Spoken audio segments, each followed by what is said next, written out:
अस्सलाम वालेकुम everyone, this is Faraz Ahmad और हम चलते हैं अपने नेक्स्ट फिलोसफर की तरफ, that is Hegel, Friedrich Hegel. Friedrich Hegel जो है, he has a separate place in the history of the political science. Why is that so? Because he was the one to give us the concept of dialectical materialism. इसे हम देखेंगे Hegelian dialectics क्या होती हैं।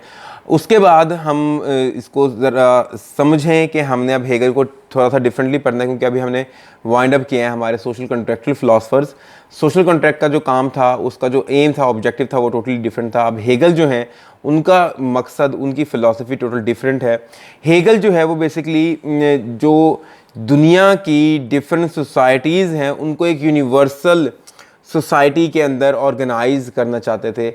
और क्योंकि हम पता है कि जो क्रिश्चियनिटी है और the Judaism that they are the अहले किताब, तो उनके अंदर भी स्पिरिचुअलिज्म की जो कॉन्सेप्ट है वो प्रिवेल करता है, तरीक़त का जो कॉन्सेप्ट है वो प्रिवेल करता है। तो आप ये समझ लें कि Hegel was the Allama Iqbal of the Christians, कि जिस तरह अल्लामा इकबाल की एक सोच थी, खुदी का कॉन्सेप्ट था और अपने आप को एक नेक्स्ट लेवल पर लेके जाने की सोच थी, मर्द मोमिन बनने की कोशिश थी, तो यही कॉन्सेप्ट हमें हेगल का जो है वो मिलता है। और अल्लामा इकबाल को काफ़ी ज़्यादा इन्फ्लुएंस थे हेगल से उस दौर के अंदर। तो हेगल जो है, you can consider him as the Allama Iqbal of the Christians. शायरी नहीं की उन्होंने, लेकिन आइडियोलॉजिकली मैं बात कर रहा हूँ। तो हेगल जो है 1770 में पैदा होते हैं और 1831 के अंदर एट द एज ऑफ 61 उनकी डेथ होती है। उनकी जो सोल है वो इस वर्ल्ड ऑफ डिज़ायर से जो है वो फ्ली अवे करती है। और हेगल जो है जर्मनी में पैदा हुए, एक वेल ऑफ फैमिली से इनका जो है ताल्लुक़ था। हमारे सिलेबस के अंदर अगर ओवरऑल भी देखा जाए, इनकी दो मेजर फ़िलासफ़ीज़ हैं, हेगेलियन डायलेक्टिक्स और एब्सोल्यूट आइडियलिज़म। तो यहाँ पर भी हम उनकी एब्सोल्यूट आइडियलिज्म को और हेगेलियन डायलेक्टिक्स को ही यूज़ करेंगे पॉलिटिकल साइंस के अंदर, पॉलिटिकल फिलॉसफी के अंदर, कि वो बेसिकली करना क्या चाहते थे। एक ही तरह का सवाल आता है हेगल के ऊपर हमेशा से, कि कैसे हेगल ने जो है एक कॉन्सेप्ट ऐसा दिया जिसकी वजह से सारी जो सिविल सोसाइटीज़ हैं वो एक ग्लोबल सिविल सोसाइटी के अंदर कन्वर्ट हो सकती है। ये उनका सवाल होता है और इसी को हमने प्रूव करना था through the different ways of the given by the Hegel. तो सबसे पहले जो हेगल ने कॉन्सेप्ट दिया बच्चों हमें, अच्छा बुक्स का नाम लिख लें, the famous book of Hegel. तो यहाँ पर जो हेगल है उनकी बेसिक बुक्स हैं वो फिनोमिनोलॉजी ऑफ माइंड है, जो कि एमसीक्यूज में भी पूछती है और हमारी पॉलिटिकल फिलॉसफी भी उसी के अंदर लिखी है। 1807 के अंदर ये बुक लिखी उन्होंने। फिर साइंसेस ऑफ लॉजिक है, फिर एनसाइक्लोपीडिया ऑफ फिलोसफिकल साइंसेस है 1817 में लिखी, फिलोसफी ऑफ राइट है 1821 की, एंड फिलोसफी ऑफ हिस्ट्री है 1837 की। ये मेजर 5 बुक्स हैं, लेकिन आप पॉलिटिकल साइंस में अगर फिनोमिनोलॉजी ऑफ माइंड भी लिख दें, that would be more than enough. उसके बाद इन्होंने कॉन्सेप्ट दिया है थीसिस और एंटीथीसिस का। What is thesis, what is antithesis and what is the ultimate result of this both synthesis. तो ये कहते हैं कि बेसिकली एनालाइज करते हैं हिस्ट्री को, डेवलपमेंट को, अब तक की जो डेवलपमेंट हुई है दुनिया की इनके टाइम तक की। तो ये कहते हैं कि जो हमारे पास दुनिया है वो आइडियाज़ की बेस के ऊपर चल रही है। और अगर फिलोसफिकली हम देखें, he was an idealist, German idealist हम इनको कहते हैं। वो कहते हैं the world of senses can never be real. हमें नहीं पता हम किसी चीज़ को टच कर रहे हैं नहीं कर रहे, और यहाँ पे हर फिलोसफर जो है वो ड्रीमिंग से हमें कॉन्सेप्ट देता है कि हमें नहीं पता हम ख्वाब देख रहे हैं कि सच देख रहे हैं। ख्वाब देख रहे हैं तो हमें लग रहा है कि हम एक रियल वर्ल्ड में हैं, लेकिन असल में जब हम जागते हैं तो हम इस दुनिया के अंदर हैं। तो हो सकता है ये भी हमारा ख्वाब हो, हमें कैसे पता कि ये रियल वर्ल्ड है कि नहीं है। तो world of senses is deceptive world, और हम सेंसेस के ऊपर जो है वो भरोसा नहीं कर सकते। तो आइडियल वर्ल्ड जो है हमारे पास, that is the real world, उसी के ऊपर हमने भरोसा रखना है, उसी के ऊपर हमने यकीन रखना है। तो आइडियल वर्ल्ड के बाद ये बात करते हैं कि आइडियल वर्ल्ड की बात है तो हमने क्या करना है, आइडियाज़ की बेस के ऊपर दुनिया मूव ऑन करती है। एक आइडिया आया, उसने वो दुनिया के अंदर फैला, प्रोपोनेंट हुआ, लोग उसके फॉलोअर बने, इट बिकेम द थीसिस। ठीक है, वो थीसिस बन गया उस वक्त का। कुछ देर बाद क्या होगा, उस आइडिया के अगेंस्ट एक आइडिया आएगा, और उन दोनों आइडिया और एंटी आइडिया कि आपस में चपकलिश होगी थोड़ी सी, और उस चपकलिश के जो हम बात कर रहे हैं, जो एंटी आइडिया आया उसको उन्होंने कहा है एंटीथीसिस। एक ऑलरेडी एस्टेब्लिश्ड कॉन्सेप्ट के अगेंस्ट जो एक कॉन्सेप्ट आया है उसको हम कहते हैं एंटीथीसिस, ठीक है, या एंटी आइडिया। इन दोनों की जो बहस व मुबाहिसा चलेंगी तो हम कहते हैं there can be perpetually only one idea at a time. दो आइडिया इस वर्ल्ड के अंदर एट अ टाइम नहीं रह सकते, एग्जिस्ट नहीं कर सकते। तो हमारे पास एक आइडिया, उन दोनों में से जो नया मिक्सचर है, उन दोनों का जो अमेलगम है, रिच अमेलगम है, वो एक नया आइडिया बनेगा और उसको हम कहते हैं सिंथेसिस। तो दुनिया ऐसे ही मूव करें, एक थीसिस आता है यानी कि एक आइडिया आता है, उसका कुछ अरसे बाद एक एंटी थीसिस आता है, एंटी आइडिया आता है, और उसके रिजल्ट के अंदर एक सिंथेसिस बनता है जो कि एक न्यू आइडिया होता है। अब इसकी मैं प्रैक्टिकल एग्जांपल आपको दे देता हूँ। हमारी दुनिया के अंदर जो प्रिमिटिव सोसाइटीज़ थी, दे यूज टू लिव अलोन, हर कोई अकेला अकेला रहता था। तो ये क्या था, एक आइडिया था कि loneliness, isolationism was an idea, that was a thesis. कुछ अरसे बाद क्या हुआ कि जंगली जानवरों ने जब हमला करना शुरू किया, उनकी लाइफ थ्रेटनिंग में आई, नेचुरल डिजास्टर्स आए, वो नहीं बर्दाश्त कर सके, तो उन्होंने एक आइडिया को जन्म दिया कि यार हमें मिलकर रहना चाहिए, मिलकर रह लेते हैं। जब मिलकर रहने की बात आई तो फैमिली की बात आ गई, मियाँ बीवी, उनके जो है ऑफस्प्रिंग्स, एक एंटी आइडिया आ गया कि हमें इस तरह रहना। अब उसी वक्त में वो लोग भी थे जो अकेले रह रहे थे, और उनको वो भी थे जो कहते फैमिली बन के रहो, you will be more secure.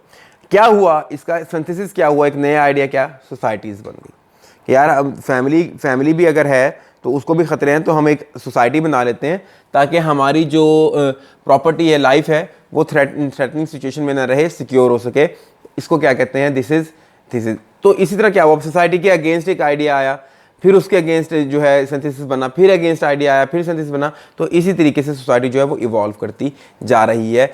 इसी तरीके से हम क्या करते हैं कि प्रिमिटिव सोसाइटी रहती थी कि तो हमारे पास मास्टर स्लेव रिलेशन आया, मास्टर स्लेव्स के साथ हमने जंप करके हम कैपिटलिज्म और जो है आपके इंडस्ट्रीज के ऊपर गए, वर्कर्स के ऊपर गए, एम्प्लॉय के ऊपर गए। तो ये सारा क्या है, the world is moving in a progressive way through the shifting of the ideas.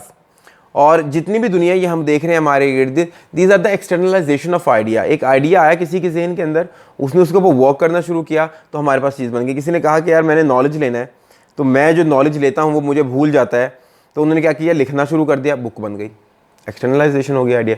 किसी ने सोचा कि यार परिंदे उड़ते हैं, मैंने भी उड़ना है, उड़ते उड़ते उड़ते उसने क्या किया, मैं उड़ूंगा, जहाज़ बनाऊंगा, एक आइडिया था, जहाज आज जो बना हुआ है, that is an externalization of idea. तो ये जितनी भी चीज़ें हैं दुनिया के अंदर, these are the end result of the progress and development through the ideas. तो यहाँ पे ही आपके हेगल कहते हैं कि ideal world is the real world. फिर उसके बाद क्या होता है, he took you to a journey of becoming a global civil society. अब इस ग्लोबल सिविल सोसाइटी को में कैसे कन्वर्ट होना है, वहाँ पर इनकी जो कॉन्सेप्ट आता है, that is the theory of becoming और द स्टेट ऑफ बिकमिंग। मतलब हर इंसान, हर लिविंग थिंग इस दुनिया के अंदर एक स्टेट में, ऐसी स्टेट में जो वो कुछ ना कुछ बन रहा है, it is in the state of progress, it is in the state of becoming something gradually with the passage of time. और वो कैसे कन्वर्ट होती है, through the every being has the potential to convert itself into an actual reality. A potentiality has the capability to convert itself into actuality. मतलब मेरा potential क्या है, मेरा पोटेंशियल है मैं K2 सर कर सकता हूँ, ठीक है। जब मैं K2 सर कर लूँगा तो मैंने अपने पोटेंशियल को एक्चुअलिटी के अंदर कन्वर्ट कर दिया, ठीक है। आप सब में पोटेंशियल है कि आप CSP बन सकते हैं, मेहनत करेंगे, काम करेंगे, प्रोग्रेस डेवलपमेंट करेंगे, तो आपका पोटेंशियल जो है वो कन्वर्ट हो जाएगा एक्चुअलिटी के अंदर। तो the world, the progress is all about the changing of potentiality into actuality, कि आपने अपनी पोटेंशियल को एक्चुअलिटी में कन्वर्ट करना है। और ये आप कैसे करते हैं, ये हम करते हैं थ्रू द बिकमिंग, कि हर चीज़ एक स्टेट में है बिकमिंग, कि हर चीज़ कुछ ना कुछ करे, क्योंकि टाइम है ना, time is a moving dimension. जब मूविंग डायमेंशन है तो हमारे पास क्या है, हर चीज़ कुछ ना कुछ बन रही है। मतलब कि एग्जाम्पल दे देता हूँ, एक सीड है, सीड के अंदर पोटेंशियल है कि वो दरख्त बन सकता है, ठीक है, और बिकमिंग। अब वो अगर अपनी बिकमिंग को, अपनी करंट सिचुएशन को निगेट नहीं करता, थ्योरी ऑफ निगेशन यहाँ पे आती है हेगल की, तो you have to negate your current situation to convert your potentiality into actuality. तो आपने क्या करना है, अपनी करंट सिचुएशन जो आपकी है उसको निगेट करने के, नहीं, I am not this, I am made for something better than this. उसको जब आप निगेट करोगे, यू विल मूव अहेड, आपका पोटेंशियल एक्चुअलिटी में कन्वर्ट हो जाता है। सीड अगर सारी जिंदगी सीड बन के पड़ा रहे, वो नहीं निगेट करे अपने आप को कि मैं सीड नहीं हूं, तो वो कभी भी प्लांट के अंदर कन्वर्ट नहीं होगा। जिस दिन उसने अपने आप को निगेट किया, रूट्स निकलेंगी, शूट निकलेंगी, प्लांटलेट्स के अंदर वो कन्वर्ट होगा, प्लांटेड के बाद वो छोटे से प्लांट में कन्वर्ट होगा, और फिर उन सब कंडीशन को हर रोज निगेट करता करता करता करता एक वक्त आएगा जब वही सीड एक फुल फ्लेज ट्री के अंदर ट्रांसफॉर्म हो चुका होगा। और अब उस ट्री की बारी है कि वो जनाबे वाला full multi millions of seeds को जन्म दे रहा है। मतलब एक सीड उसने अपनी जब कंडीशन को निगेट किया तो वो एक ऐसी चीज़, ऐसी एक्चुअलिटी में कन्वर्ट हो गया जहां वो अब हज़ारों, लाखों, करोड़ों सीड्स को, नए आइडियाज़ को, नए कंसेप्ट्स को जो है वो जन्म दे रहा है। तो इसी को हम क्या कहते हैं, you have the potential to become actuality. तो every person has the potential to become actual reality. और यहीं पे आप किस तरह जाओगे, you are in the state of becoming. और to become something you have to negate your current situation. आपने अपने करंट टाइम्स को, आपने अपनी करंट सिचुएशन को निगेट करना है कि this is not what I am something better better better. और उसी को जब आप प्रोग्रेस एंड डेवलपमेंट करोगे तो आप एक अल्टीमेटली एक वो शख्स बन जाओगे who has the potential to achieve something. इसको अगर आपने विजुअलाइज करना है तो यहाँ से देख लें, दिस इज़ द विजुअलाइजेशन के आपने थ्योरी ऑफ बिकमिंग को कैसे लिखना है कि बिकमिंग के अंदर क्या होती हैं, दो चीज़ें होती हैं, एक बीइंग होता है और एक हमारे पास नॉन बीइंग होता है। बीइंग क्या है, हमारे पास सेल्फ जो है आइडिया है, और नॉन बीइंग क्या है, निगेशन है। और ये है आपकी कॉन्सेप्ट कि आपने अपने आप को निगेट करके अपने पोटेंशियल को एक्चुअलिटी में कन्वर्ट करना है। सीड, सीड से प्लांटलेट, प्लांटलेट से प्लांट, प्लांट से आपने ट्री के अंदर ये डायग्राम आपने बनानी है पेपर के अंदर। और this is what this the state of becoming कि आपके नामे वाला बताना है कि through self negation everything is in the state of becoming. अगर आप जिस रियलिटी एक्सेप्ट कर ली कि मैं बस यही हूँ, आपकी बिकमिंग स्टॉप हो जाएगी, निगेशन खत्म हो जाएगी और यू विल बिकम पैरालाइज्ड। तो यहाँ पे आपने स्टेट ऑफ बिकमिंग के जरिए थ्रू सेल्फ निगेशन अपने आप को, अपने पोटेंशियल को एक्चुअलिटी में कन्वर्ट करना है through self idea and negation. कि आपको पता होना चाहिए what are you in actuality, आप में पोटेंशियल किस चीज़ का है, आप कर क्या सकते हैं। और उस पोटेंशियल को अटेन करने के लिए आपने क्या करना है, निगेट करना है, अपने नॉन बीइंग को जो है अपने आइडियोलॉजी के अंदर से एक्सट्रैक्ट आउट करना है। And you are there to your destination, you will be there to achieve your destination. यहाँ पे इन सब बातों को करने के बाद हेगल हमें नेक्स्ट लेवल के ऊपर लेके जाता है कि कहता है अब देखो मैं ये फ़र्ज़ करता हूँ कि दुनिया के अंदर हर बंदे ने स्टेट ऑफ बिकमिंग को अटेन कर लिया है, निगेशन कर रहा है वो अपनी। और अब क्या होगा कि अब वो एक ग्लोबल सिविल सोसाइटी में कैसे कन्वर्ट होगा, क्योंकि ज़्यादातर हमारा सवाल वही आता है, मैं इसलिए उसको थोड़ा सा फोकस में रख रहा हूँ। तो अब यहाँ पे 6 स्टेप्स हमें बताता है हेगल कि with the progress of time आप इन 6 स्टेप्स से जो है गुजरते हैं और अपने आप को जो है एक्चुअलिटी में कन्वर्ट करते हैं। तो सबसे पहले है सिंपल कॉन्शियसनेस कि आप जब सिंपल कॉन्शियसनेस के अंदर क्या मतलब, अपने बीइंग, अपने आप को जब पहचानते हैं थ्योरी ऑफ निगेशन और थ्योरी ऑफ बिकमिंग के तहत, तो आपने देखना है कि what are you, simple consciousness. कि आपको कॉन्शियसनेस हो कि यार वाकई जो दुनिया है this is not the real world, I am an idea, an ideal world is the real world.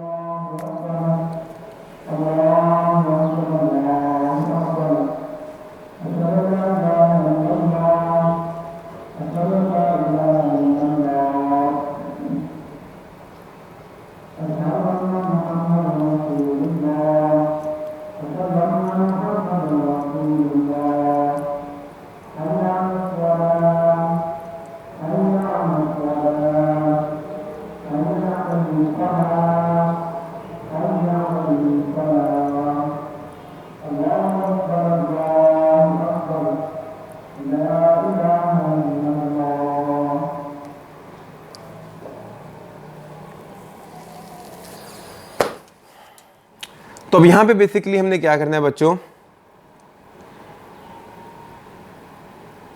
तो यहां पर बेसिकली हमने क्या करना है बच्चों कि हमने अपने आप को सिंपल कॉन्शियसनेस की तरफ लेके जाना है, रियलाइज करना है what is the world outside us. फिर हमने सेल्फ कॉन्शियसनेस करना है कि हमने अपने आप को पहचानना है कि हम क्या हैं, हमारे अंदर किस चीज़ का पोटेंशियल है, हमारी डेस्टिनी क्या है इस दुनिया में आने की, और हम किस चीज़ को अटेन करने के कैपेबल है। देन जब हम ये सिंपल कॉन्शियसनेस, सेल्फ कॉन्शियसनेस को अटेन कर लेंगे, then we will move toward our spirit. हमें अपनी सोल से पता लगेगा what is our soul. Soul को पहचानने के बाद हम क्या करेंगे, अपने रीजन को अटेन करेंगे कि how our reason is organising all those things. हमारी रीजन क्या, हम चीज़ों को कैसे डिफरेंटली परसीव कर रहे हैं, कैसे डिफरेंटली सोच रहे हैं। जब स्पिरिट को और रीजन को पहचान लेंगे तब हमारे पास क्वेश्चन रेज होंगे, जिन क्वेश्चंस का आंसर देगा हमें हमारा religion. We will move our self towards our religion. और जब रिलीजन की तरफ जाएंगे तो रिलीजन हमें एब्सोल्यूट नॉलेज देगा हर चीज़ के बारे में, क्योंकि because the religion is conveyed to us by the god, और गॉड इस पूरे नॉलेज को जो है अपने अंदर समाये हुए है। तो हमें उस गॉड की अवेयरनेस से, रिलीजन की अवेयरनेस से एब्सोल्यूट नॉलेज मिल जाएगा हर चीज़ का। So these are the 6 steps of attaining becoming a global civil society. Number 1 is simple consciousness. Number 2 self consciousness. Then your spirit. Then your reason. Then your religion. And ultimately your absolute knowledge. तो जब हर बंदे को, अब यहाँ पे वो expect करता है कि हर बंदे को जब ये सारा कुछ मिल जाएगा, हर बंदे ने एब्सोल्यूट नॉलेज अटेन कर लिया है, तो हर किसी को पता लग जाएगा कि ये जो दुनिया है, it is not the real world, it is the world of the spirits where we are destined to recognise everyone. तो हम जब इन अपने आप को रिकग्नाइज करते जाएंगे एक साथ, तो हमारे अंदर से जो कन्फ्लिक्ट्स हैं, बाउंड्रीज़ हैं, हमारे अंदर जो वॉर्स हैं, कन्फ्लिक्टिंग आइडियाज़ हैं, डिफरेंट आइडियोलॉजीज हैं, वो एरेडिकेट होती जाएंगी, क्योंकि अब हम एक जनरल नॉलेज, एक एब्सोल्यूट नॉलेज की तरफ मूव करें, दैट इज़ गॉड। और जब हमें उन सारी चीज़ों का अंदाज़ा हो जाएगा, तब हमें पता लगेगा कि दुनिया यूनिवर्सल है, and we will convert our self into a universal global civil society where there will be no borders, there will be no discrimination on the basis of any character. तो इस तरीके से हम जो है स्टेप बाय स्टेप एक global civil society के अंदर कन्वर्ट हो जाएंगे। तो this is all about today, this is all about Hegel. अगर किसी ने रीड करना हो sages of the ages by Aslam Chaudhary, मैं रिकमेंड करता हूँ आप उधर से रीड कर लें। कोई मसला हो, you can contact me via Facebook, via Instagram and via YouTube, wherever you are suitable. This is Faraz Ahmad from NS competitive hub. Take care बच्चों, अल्लाह हाफिज़।